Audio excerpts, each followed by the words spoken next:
الحمد لله الحمد لله رب العالمين.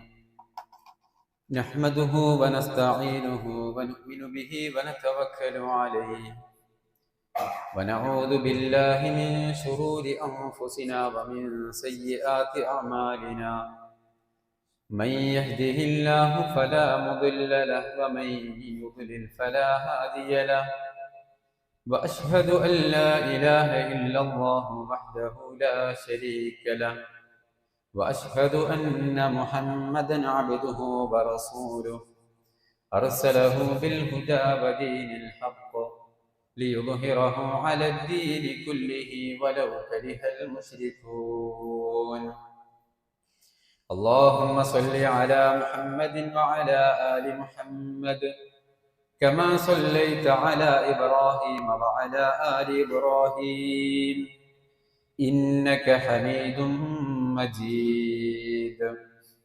اللهم بارك على محمد وعلى آل محمد كما باركت على إبراهيم وعلى آل إبراهيم إنك حميد مجيد.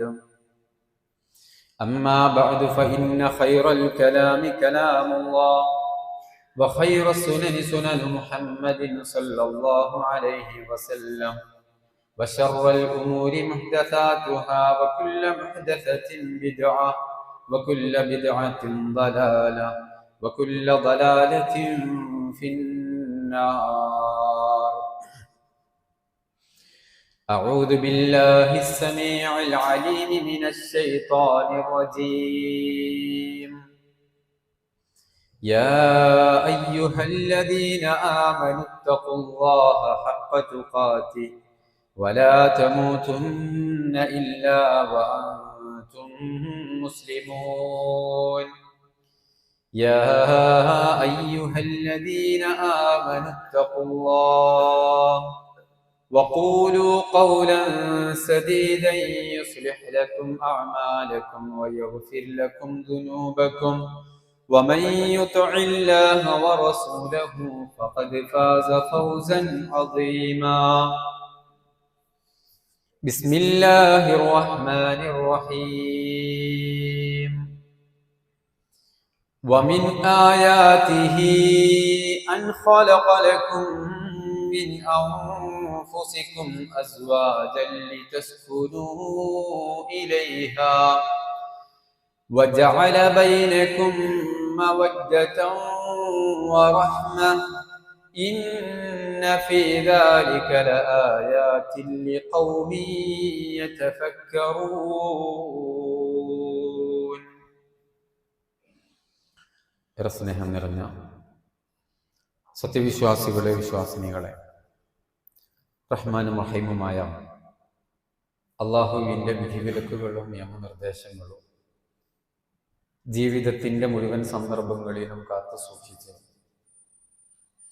നമ്മുടെ ഓരോ ചിന്തകളും പ്രവർത്തനങ്ങളും നോട്ടങ്ങളും ഒക്കെ സദാ അള്ളാഹു വീക്ഷിക്കുന്നുണ്ട് എന്ന ബോധത്തോടുകൂടെ ജീവിതത്തെ ചിട്ടപ്പെടുത്തണേ എന്ന് ആമുഖമായി എന്നോടും നിങ്ങൾ ഓരോരുത്തരോടും ഉപദേശിക്കുകയാണ്, വസിയ്യത്ത് ചെയ്യുകയാണ്. അള്ളാഹു സുബ്ഹാനഹു വ തആല നമ്മെ എല്ലാവരെയും അവൻ്റെ സ്വാലിഹീങ്ങളായ മുത്തഖീങ്ങളായ അടിമകളുടെ കൂട്ടത്തിൽ ഉൾപ്പെടുത്തി അനുഗ്രഹിക്കുമാറാവട്ടെ. സഹോദരങ്ങളെ, വിശുദ്ധ ഖുർആൻ 30-ാം അധ്യായം സൂറ റൂം, ഈ അധ്യായത്തിലൂടെ അള്ളാഹു ചില വചനങ്ങൾ ആരംഭിക്കുന്നത് വമിൻ ആയാത്തിഹി, ഇത് അള്ളാഹുവിൻ്റെ ദൃഷ്ടാന്തങ്ങളിൽപ്പെട്ടതാണ് എന്ന് പറഞ്ഞിട്ടാണ്.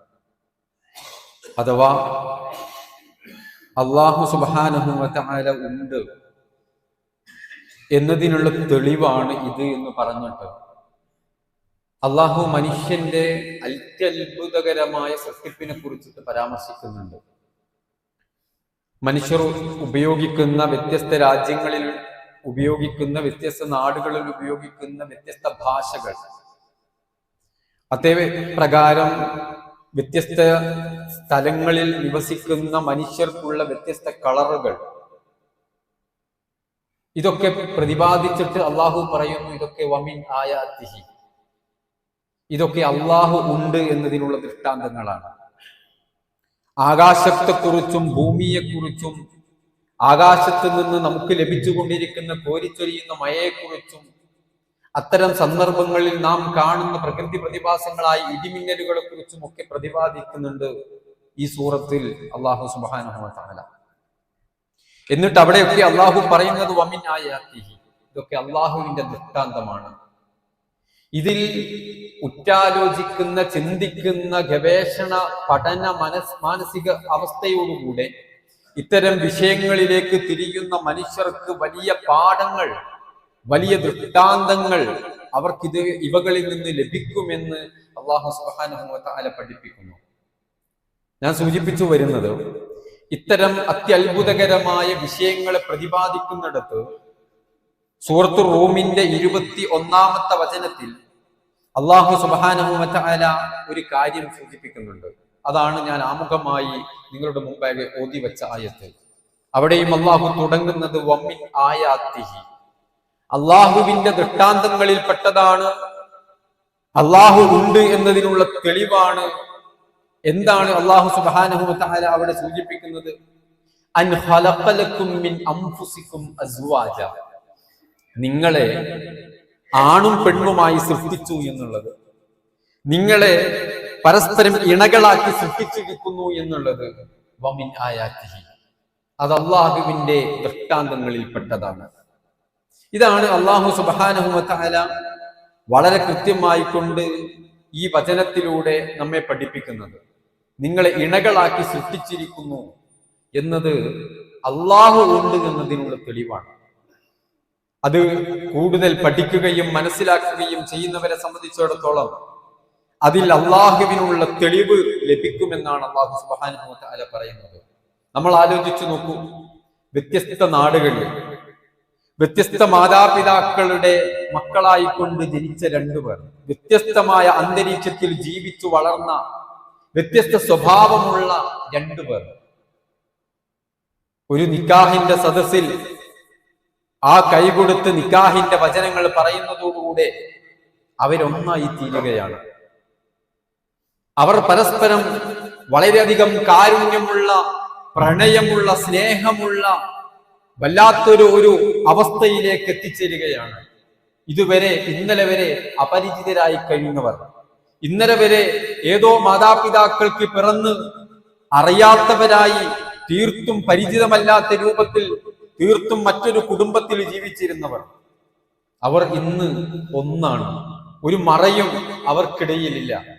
വല്ലാത്ത ഒരു സ്നേഹം. അതാണ് അല്ലാഹു സുബ്ഹാനഹു വ തആല ഈ വചനം അവസാനിപ്പിക്കുമ്പോൾ അല്ലാഹു പറഞ്ഞത് ലിതസ്കുനു ഇലൈഹ, ആ ഇണകളിലേക്ക് സമാധാനം കണ്ടെത്താൻ. അവർ ഒന്നിക്കുമ്പോൾ വല്ലാത്തൊരു സമാധാനമാണ്, അവർക്കിടയിൽ ഒരു സ്നേഹമാണ്. വജഅല ബൈനകും മവദ്ദതൻ വറഹ്മ, അല്ലാഹു പ്രയോഗിച്ച പ്രയോഗം അങ്ങനെയാണ്. അവർക്കിടയിൽ വല്ലാത്തൊരു കാരുണ്യമുണ്ട്, ഒരു പ്രണയം, മവദ്ദ, ഒരു പ്രണയമുണ്ട്, ഒരു പ്രേമമുണ്ട് അവർക്കിടയിൽ, ആ ഇണകൾക്കിടയിൽ.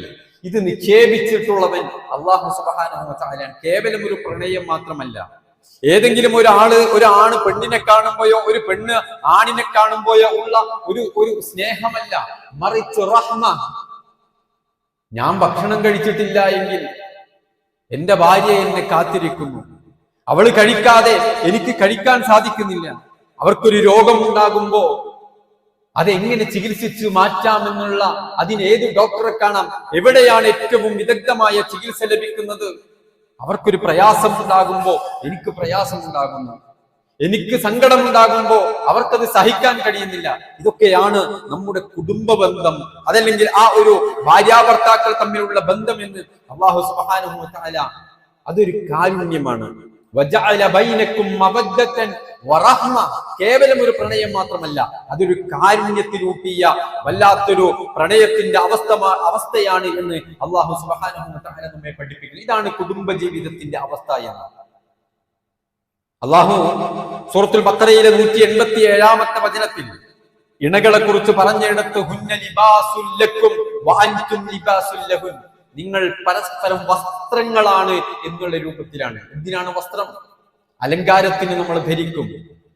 അതേ രൂപത്തിൽ തന്നെ നമ്മുടെ നഗ്നതകൾ മറക്കാൻ നാമുമായി ഏറ്റവും ഒട്ടിച്ചേർന്ന് ഇഴുകിച്ചേർന്ന് നിൽക്കുന്നതാണ് നമ്മുടെ ഇതേ രൂപത്തിലാണ് പരസ്പരം ഇഴുകിച്ചേർന്ന് സ്നേഹത്തോടെ ഏറ്റവും നല്ല രൂപത്തിലുള്ള ഒരു ജീവിതം കാഴ്ചവെക്കണം എന്നുള്ളതാണ് ഖുർആനിന്റെയും ഹദീസിന്റെയും ഒക്കെ അധ്യാപനങ്ങളിൽ നിന്ന് നമുക്ക് ഓരോരുത്തർക്കും മനസ്സിലാക്കാൻ സാധിക്കുന്നത്. അള്ളാഹു നമ്മുടെയൊക്കെ കുടുംബ ജീവിതത്തിൽ സ്നേഹവും ആശ്വാസവും സമാധാനവും സന്തോഷവും ഒക്കെ പകർന്നു തരുമാറാവട്ടെ.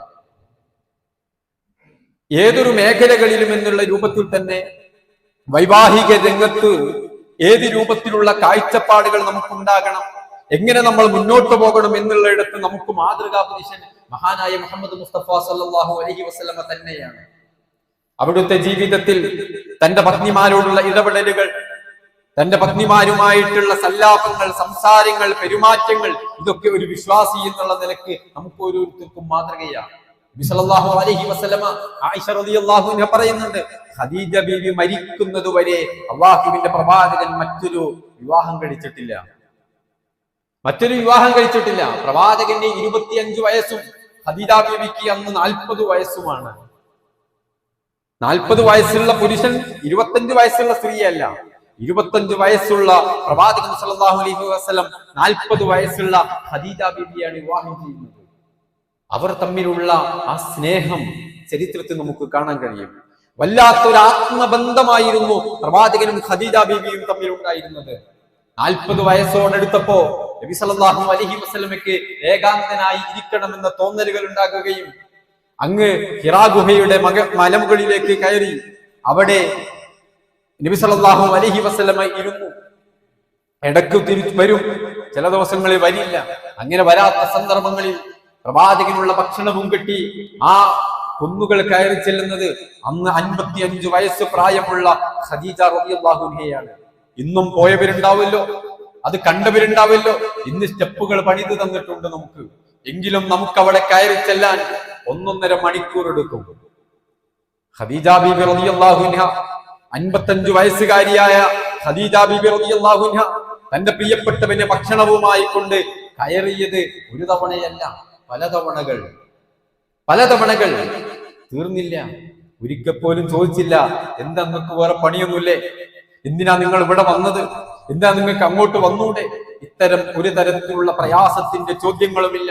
എന്റെ പ്രിയപ്പെട്ടവനെ ഊട്ടുക എന്നുള്ളത് അതെന്റെ കടമയാണ്, കർത്തവ്യമാണ്, അതെന്റെ സ്നേഹമാണ്, അത് ഞാൻ തന്നെ ചെയ്യണം എന്നുള്ള രൂപത്തിൽ ഖദീജ ബീബി റളിയല്ലാഹു അൻഹ അവിടുത്തെ സ്നേഹിക്കുന്ന രംഗങ്ങൾ നമുക്ക് കാണാൻ കഴിയും. ആദ്യത്തെ വഹയിന്റെ ആരംഭത്തിൽ പേടിച്ചു വിറച്ചുകൊണ്ട് ഖദീജ ബീബിയുടെ സംരക്ഷണത്തിലേക്ക് പ്രവാചകൻ സല്ലല്ലാഹു അലൈഹി വസല്ലമ ഓടിയെത്തുന്നത് ലിതസ്കുനു ഇലൈഹ, ഒരു സമാധാനം ഉണ്ടാകും, അവിടെ ചെന്നാൽ ഒരു ആശ്വാസം ഉണ്ടാകും എന്നുള്ള പ്രത്യാശയോടുകൂടെ അള്ളാഹുവിന്റെ പ്രവാചകൻ ഓടിയെത്തുന്നത് നമ്മുടെ ഉമ്മ ഖദീജ റളിയല്ലാഹു അൻഹയുടെ സമീപത്തേക്കാണ്. ഖദീജ ബീബിയുടെ സമീപത്തേക്ക് വിവരം പറഞ്ഞപ്പോ എന്താ ഖദീജ ബീബിയുടെ മറുപടി? അബ്ശിർ ഫവല്ലാഹി ലാ യുഖ്സികല്ലാഹു അബദ, നിങ്ങൾ സങ്കടപ്പെടണ്ട, നിങ്ങൾ ദുഃഖിക്കണ്ട, നിങ്ങൾ അല്ലാഹു പ്രയാസപ്പെടുത്തുന്നു നിങ്ങൾ ധരിക്കരുത്. ഇന്നക ലതസിലുർ റഹീം വതസ്ദുഖുൽ ഹദീസ് വതഹ്മിലുൽ കല്ല വതഖരിദ് ദൈഫ് വതുഈനു അലാ നബാഇബിൽ ഹഖ്, പാവപ്പെട്ടവരെ സഹായിക്കുന്നവരാണ് നിങ്ങൾ, കുടുംബ ബന്ധം പുലർത്തുന്നവരാണ് നിങ്ങൾ, സത്യസന്ധമായി ഇടപെടുന്നവരാണ് നിങ്ങൾ, അതിഥികളെ ആദരിക്കുന്നവരാണ്. ഇത്തരം നല്ല പ്രവർത്തികളൊക്കെ ജീവിതത്തിൽ പ്രവർത്തിക്കുന്ന, തിന്മകൾ തൊട്ടു തീണ്ടാത്ത അങ്ങയെ ഇല്ല, അള്ളാഹു അപമാനിക്കുകയില്ല, നിങ്ങൾ സങ്കടപ്പെടേണ്ടതില്ല. അങ്ങനെ ഖദീജ ബീവി തന്റെ അമ്മാവന്റെ മകൻ വറഖത്ത് ബിൻ നൗഫലിന്റെ സമീപത്തേക്ക് കൂട്ടിക്കൊണ്ടുപോയ ചരിത്രങ്ങളൊക്കെ നമ്മൾ കേട്ടിട്ടുണ്ടാകും. സ്നേഹമാണ്, ആശ്വാസമാണ് ഖദീജ ബീവിയുടെ ജീവിതത്തിൽ നമുക്ക് കാണാൻ കഴിയുന്നത്. ആയിഷ റളിയല്ലാഹു അൻഹ പറയുന്നുണ്ട്, എനിക്ക് എന്റെ ജീവിതത്തിൽ പ്രവാചക ഭക്തിമാരോട് ഒരാളോടും ഒരു കുശുമ്പ് തോന്നിയിട്ടില്ല. സ്ത്രീ സഹജമായ ഒരു മാനസികാവസ്ഥ അവര് പറയുന്നു. പക്ഷേ ഖദീജയോട് എനിക്ക് തോന്നിയിട്ടുണ്ട്. ഏത് സമയത്തും പ്രവാചകന് സംസാരിക്കാനുണ്ടാവുക ഖദീജയാണ്. പല്ല് പോയ, തൊലികൾ ചുക്കിച്ചുളിഞ്ഞ, നരബാധിച്ച ആ കിളവിയെ കുറിച്ചല്ലാതെ പ്രവാചകരെ അങ്ങക്ക് മറ്റാരെ കുറിച്ചൊന്നും പറയാനില്ലേ എന്ന് ഞാനിടയ്ക്ക് ചോദിക്കാറുണ്ട് എന്ന് ആയിഷ റളിയല്ലാഹു അൻഹ. കഅല്ലം യകുൻ ഫിദ് ദുനിയ ഇല്ലാ ഖദീജ, ഈ ദുനിയാവിൽ ഖദീജയല്ലാതെ മറ്റൊരു പെണ്ണില്ലേ പ്രവാചകരെ? ഇന്ന് ഞാൻ ആരാണ്? ഈ ഞാൻ 18 വയസ്സ് പ്രായമുള്ള, അതല്ലെങ്കിൽ അതിനേക്കാൾ കുറഞ്ഞ പ്രായമുള്ള കന്യകയായ ഒരൊറ്റ ഭാര്യ മാത്രമാണ് പ്രവാചകൻ ഉണ്ടായിരുന്നത്. ആ സുന്ദരിയായ യുവതിയായ ആയിഷ റളിയല്ലാഹു അൻഹ ചോദിക്കുന്നത്, ആ കളവിയെ കുറിച്ചാണോ നിങ്ങൾക്ക് സംസാരിക്കാനുള്ളത്? നബി പറഞ്ഞു, അങ്ങനെ പറയരുത്, അങ്ങനെ പറയരുത്. അവൾ എനിക്ക് ഇന്നതെല്ലാമായിരുന്നു, എനിക്ക് ആശ്വാസമായിരുന്നു. എനിക്ക് പ്രയാസങ്ങൾ ഉണ്ടായപ്പോ, എനിക്ക് ദുഃഖങ്ങൾ ഉണ്ടായപ്പോ, എനിക്ക് സമ്പത്തില്ലാത്തപ്പോ എനിക്ക് സമ്പത്ത് തന്ന് സഹായിച്ച, എന്നെ ആശ്വസിപ്പിച്ച, എനിക്കൊരുപാട് മക്കളെ തന്ന, അങ്ങനെ എന്റെ ജീവിതത്തിൽ എല്ലാമായിരുന്നു ആയിഷ, എന്റെ ഖദീജ എന്ന് പറയുന്ന പ്രവാചകനെ നമുക്ക് കാണാൻ കഴിയുന്നു. അതെ, കുടുംബജീവിതം എന്നാൽ അങ്ങനെയാണ്. ആയിഷ ബീവിയും പരസ്പരം ഈ രൂപത്തിലുള്ള ജീവിതമൊക്കെ നമുക്ക് കാണാൻ കഴിയും. പ്രവാചകന്റെ മറ്റു ഭക്തിമാരുമായിട്ടുള്ള ആ ചരിത്രങ്ങളൊക്കെ എടുത്ത് പരിശോധിക്കുമ്പോൾ വല്ലാത്തൊരു സ്നേഹത്തിന്റെ, പ്രണയത്തിന്റെ അവസ്ഥകൾ അവരുടെയൊക്കെ ജീവിതത്തിൽ നമുക്ക് കാണാൻ കഴിയും. ആയിഷ റളിയല്ലാഹു അൻഹ തന്നെ പറയുന്നുണ്ട്, ഞാൻ പലപ്പോഴും ആർത്തവകാരിയാകുമ്പോ ഞാൻ കുടിച്ചു വെച്ച പാത്രം, വെള്ളം ആ ഗ്ലാസിൽ അതേ ഭാഗത്ത് ചുണ്ടടുപ്പിച്ചു വെച്ചുകൊണ്ട് ആയിഷ റളിയല്ലാഹു അൻഹ എന്റെ ചുണ്ട് തട്ടിയ ഭാഗത്ത് തന്നെ വെച്ചുകൊണ്ട് പ്രവാചകൻ സല്ലല്ലാഹു അലൈഹി വസല്ലം വെള്ളം കുടിക്കാറുണ്ടായിരുന്നു. നോക്കൂ, അതൊക്കെ അതിനൊന്നും ഈ സമയം നമ്മൾ പലരും ആലോചിക്കേണ്ടതുണ്ട്. ഒരു പ്രായം കൊണ്ട് കഴിഞ്ഞാൽ പിന്നെ അത് അത്തരത്തിലുള്ള ഒരു പ്രണയവും ഒരു സ്നേഹവും ഇല്ലാതെ രണ്ടാളും രണ്ടു വഴിക്ക് പോകുന്ന ഏതാണ് ഈ പ്രായം? ഏതാണ് ഈ പ്രായം? അള്ളാഹുവിന്റെ പ്രവാചകൻ വയോധികനാണ്, പ്രായം എത്രയോ അങ്ങ് ചെന്നിട്ടുണ്ട്. ആ സമയത്തെ കഥയാണ് ആയിഷ റളിയല്ലാഹു അൻഹ പറയും, ഇതിനൊന്നും പ്രായമില്ല, പ്രണയത്തിന് പ്രായമില്ല എന്നാണ് നമ്മൾ പറയുന്നത്. അത് നമ്മൾ പലപ്പോഴും കേട്ടിട്ടുണ്ടാകും. പക്ഷെ ആ പ്രണയം അത് വിവാഹപൂർവ്വ പ്രണയമോ അതല്ലെങ്കിൽ വിവാഹേതര പ്രണയമോ ആണ്. ഇസ്ലാം വളരെയധികം പ്രോത്സാഹിപ്പിക്കുന്ന പ്രണയം ഇതാണ്. ഇത് പ്രകടിപ്പിക്കണം, ഇത് പറയണം, ഇത് പരസ്പരം ഉണ്ടാവണം, ഇത് മരിക്കുന്നതുവരെ ഉണ്ടാവണം.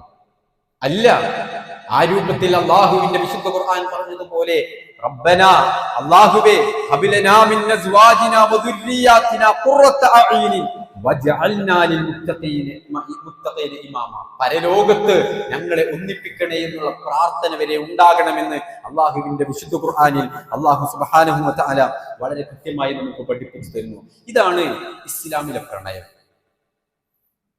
ഇതാണ് ഇസ്ലാമിലെ പ്രണയം. ഇസ്ലാമിൽ പ്രണയമില്ല എന്നോ, ഇസ്ലാം പ്രണയത്തെ നിഷേധിക്കുന്ന മതമാണെന്നോ, അല്ലെങ്കിൽ ഇസ്ലാമിൽ പ്രണയം പാടില്ല എന്നൊന്നും നമ്മൾ ആരും തെറ്റിദ്ധരിക്കരുത്.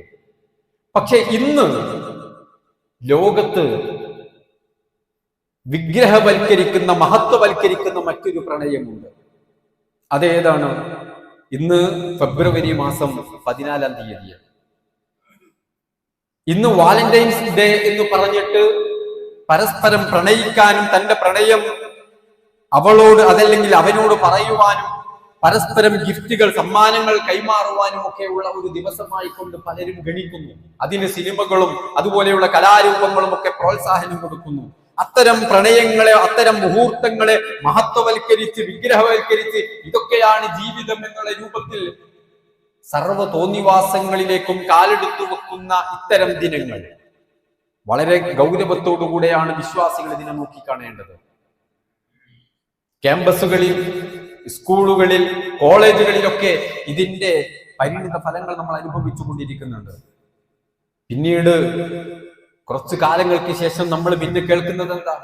ഏതെങ്കിലും റെയിൽപാളങ്ങളിൽ, ഏതെങ്കിലും ലോഡ്ജുകളിൽ, ഏതെങ്കിലും ഓവുചാലുകളിൽ നിന്നൊക്കെ അത്തരം ആളുകളുടെ മൃതശരീരങ്ങൾ ലഭിച്ചിട്ടുണ്ട് എന്നുള്ള വാർത്തകൾ ദൃശ്യ ശ്രാവ്യ മാധ്യമങ്ങളിലൂടെ നിരന്തരം, ഈ അടുത്തൊക്കെ പോയ വാരങ്ങളിലൊക്കെ നമ്മൾ നിരന്തരം കേട്ടുകൊണ്ടിരിക്കുന്ന വാർത്തകൾ പ്രണയവുമായി ബന്ധപ്പെട്ടതാണ്.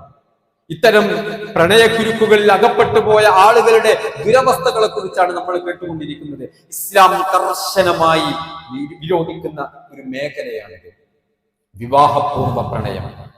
നിങ്ങൾക്കൊരാളെ ഇഷ്ടപ്പെടാൻ പാടില്ല എന്ന് അതിനർത്ഥമില്ല. ഒരു പെണ്ണിന് ഒരു പുരുഷനെ ഇഷ്ടപ്പെടാം, ഒരു പുരുഷന് ഒരു പെണ്ണിനെ ഇഷ്ടപ്പെടാം. അങ്ങനെ ഇഷ്ടം തോന്നിയാൽ അത് മനസ്സിന്റെ ഒരു അവസ്ഥയാണ്. ഇഷ്ടം തോന്നിയാൽ അവരുടെ രക്ഷിതാക്കളുമായി ബന്ധപ്പെട്ട് അത് വൈവാഹിക ജീവിതത്തിലേക്ക് കൊണ്ടെത്തിക്കുക എന്നുള്ളതാണ് ഇസ്ലാം അനുശാസിക്കുന്നത്. അതാണ് കരണീയമായിട്ടുള്ളത്. അവിടെയാണ് നിങ്ങൾക്ക് അവിടെയാണ് നിങ്ങൾക്ക് റഹ്മത്തുള്ളത്, അവിടെയാണ് നിങ്ങൾക്ക് മവദ്ദത്ത് അല്ലാഹു സുബ്ഹാനഹു വ തആല നിക്ഷേപിച്ചു തന്നിട്ടുള്ളത്. മറ്റ് ഇത്തരത്തിലുള്ള സർവ്വ മേഖലകളെയും ഇസ്ലാം ഹറാമാണ് എന്നാണ് പഠിപ്പിക്കുന്നത്. അള്ളാഹുവിന്റെ പ്രവാചകൻ പറഞ്ഞു, ലാ യഖ്ലുവന്ന റജുലുൻ ബിംറഅത്തിൻ ഇല്ലാ മഅഹാ ദൂ മഹറം. ഒരു പെണ്ണിനോട് ഒത്തിട്ട് ഒരു പുരുഷൻ ഒരിക്കലും ഒറ്റക്കാവാൻ പാടില്ല. അവിടെ മഹറമായ ഒരാൾ ഉണ്ടാവണം.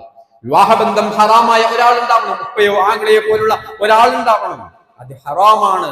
ആ രൂപത്തിൽ ഇന്ന് നമ്മുടെ ചാറ്റിങ്ങുകളും കോളുകളും ഒക്കെ ഈ ഒരു ഒറ്റക്കിരിക്കലുകളാണ് എന്ന് കൂടെ നമ്മൾ മനസ്സിലാക്കണം. അല്ലേ? നമ്മൾ ഒറ്റക്കിരുന്നിട്ടുണ്ടാവില്ല, പക്ഷെ നമ്മൾ ഫോണിൽ നമ്മൾ ഒറ്റക്കാണ്, അവിടെയും ഒറ്റക്കാണ്. അതും ഈ ഗണത്തിലേക്ക് തന്നെ പെടുമെന്ന് നമ്മൾ ഓരോരുത്തരും വളരെ ഗൗരവത്തോടുകൂടെ മനസ്സിലാക്കേണ്ടതുണ്ട് എന്നാണ്. ഇതേ രൂപത്തിൽ തന്നെ പരസ്പരം കൊഞ്ചിക്കൊഴിഞ്ഞുകൊണ്ടുള്ള സംസാരങ്ങൾ അള്ളാഹുവിന്റെ വിശുദ്ധ ഖുർആൻ പറഞ്ഞു. സൂറത്തുൽ അഹ്സാബ് 33-ാം അധ്യായം അതിന്റെ 32-ാമത്തെ വചനത്തിൽ, യാ നിസാ അൻ-നബിയ്യി ലസ്തുന്ന കഅഹദിൻ മിനൻ നിസാഇ ഇൻ തഖൈതുൻ വലാ തഖ്ദഅന ബിൽ ഖൗലി ഫയത്മഅ അല്ലദീ ഫീ ഖൽബിഹി മറദുൻ വഖുൽന ഖൗലൻ മഅറൂഫ. നിങ്ങൾ അത്തരത്തിലുള്ള ആളുകൾ മഹ്റമില്ലാത്ത സന്ദർഭത്തിൽ, അത്യാവശ്യ സന്ദർഭങ്ങളിലൊക്കെ നിങ്ങൾക്ക് സംസാരിക്കേണ്ടി വന്നാൽ നിങ്ങൾ കൊഞ്ചിക്കുഴഞ്ഞുകൊണ്ടുള്ള സംസാരം ഉണ്ടല്ലോ, അത് പാടില്ല. ആവശ്യങ്ങൾ സംസാരിക്കാം, അത് മാന്യമായി സംസാരിക്കാം. മറ്റുള്ള രൂപത്തിലുള്ള സംസാരങ്ങൾ അള്ളാഹു പറഞ്ഞു, ഹൃദയത്തില് രോഗമുള്ള ആളുകൾ ഉണ്ടാകും, അവർക്ക് അവരുടെ രോഗം വർദ്ധിക്കാൻ ഇത് കാരണമാകും. സംസാരത്തിൽ ശ്രദ്ധിക്കണം, ഇടപെടലുകളിൽ ശ്രദ്ധിക്കണം എന്നൊക്കെ അള്ളാഹുവിന്റെ വിശുദ്ധ ഖുർആൻ നമുക്ക് പഠിപ്പിച്ചു തരുമ്പോ നമ്മൾ ശ്രദ്ധിക്കണം. ഇത്തരത്തിലുള്ള വാലന്റൈൻസ് ഡേ അതിന്റെ ഐതിഹ്യങ്ങളിലേക്ക് ഞാൻ പോകുന്നില്ല. അതൊക്കെ വളരെ മോശമായ രൂപത്തിലുള്ള ഐതിഹ്യങ്ങളൊക്കെ അതിന്റെ പിറകിലുണ്ട്. പോട്ടെ, ഒരു മുസ്ലിമിനെ സംബന്ധിച്ചിടത്തോളം ഇത്തരത്തിലുള്ള ഒരു ദിനാചരണമോ അത്തരത്തിൽ ഒരു ഏതെങ്കിലും ഒരു പെണ്ണിനെയോ ഏതെങ്കിലും ഒരു ആണിനെയോ പ്രണയിക്കുവാനോ പ്രണയം അറിയിക്കുവാനോ അവർക്ക് പരസ്പരം സമ്മാനങ്ങൾ കൈമാറാനോ ഉള്ള ഒരു ദിവസമല്ല. അത് നിഷിദ്ധമാണ്, അത് ഹറാമാണ്, അത് അപകടകരമാണ്. അത് പാരത്രിക ലോകത്ത് നമ്മൾ ദുഃഖിക്കേണ്ടി വരും. നമുക്ക് പ്രണയിക്കാം, നമുക്ക് സ്നേഹിക്കാം, അത് നമ്മുടെ ജീവിത പങ്കാളിയെയാണ്, നമ്മുടെ ഇണയെയാണ്. അവരെ പരമാവധി പ്രണയിക്കാനും സ്നേഹിക്കാനുമാണ് അള്ളാഹുവിന്റെ മഹാനായ മുഹമ്മദ് മുസ്തഫ സല്ലല്ലാഹു അലൈഹി വസല്ലമ അവിടുത്തെ കുടുംബ ജീവിതത്തിലൂടെ നമുക്ക് മാതൃക കാണിച്ചു തന്നിട്ടുള്ളത് എന്നും ആ മാതൃക പിൻപറ്റി സന്തോഷത്തോടെ സമാധാനത്തോടുകൂടെ വൈവാഹിക ജീവിതം മുന്നോട്ട് നയിക്കാൻ അള്ളാഹു നമുക്ക് ഓരോരുത്തർക്കും തൗഫീഖ് നൽകി അനുഗ്രഹിക്കുമാറാവട്ടെ.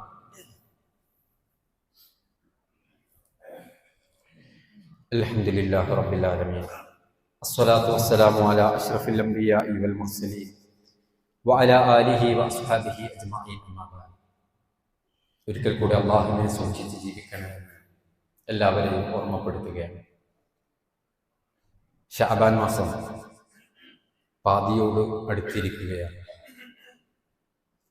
ഈ ഒരു സന്ദർഭത്തിൽ നമ്മുടെ നാടുകളിലൊക്കെ ശഅബാൻ 15 ബറാഅത്ത് നോമ്പ് എന്ന് പറഞ്ഞ് ഒരു നോമ്പും അതോടനുബന്ധിച്ച് 3 യാസീൻ ഓതലും അങ്ങനെ പലതരത്തിലുള്ള കർമ്മങ്ങളൊക്കെ നിർവഹിക്കുന്നത് നമുക്ക് കാണാൻ കഴിയും.